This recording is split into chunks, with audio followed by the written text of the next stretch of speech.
This video is to show some custom tools that I've made for replacing link couplers on both pre-war and post-war American flyer trains.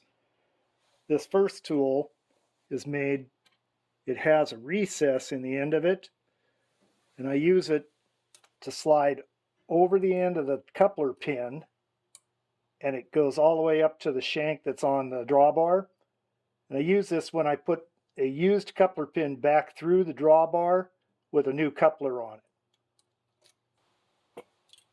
I use this tool with a large open diameter to go over the end of the coupler pin on the drawbar. I use this tool, which is drilled only deep enough so it has contact with the pin. Then I place everything in a vise and just compress the vise like this, which pushes that pin out of the drawbar.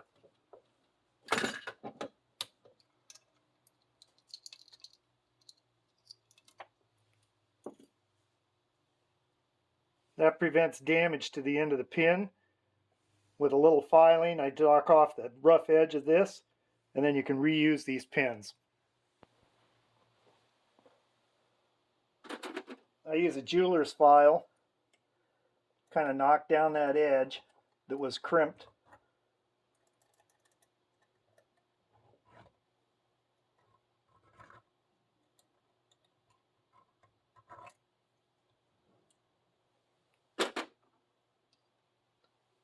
Put the pin through a new coupler. Install the coupler and the pin to the drawbar. After filing down the edges of that pin, I'll get it hand started so it's almost all the way through. I'll use the recess tool that I've made, place it up against the drawbar.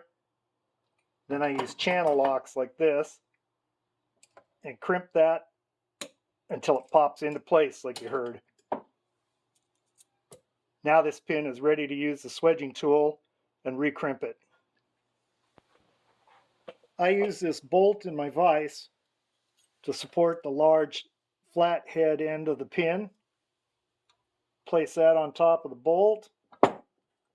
Put the crimping tool over the long end of the pin. Give her some good smacks.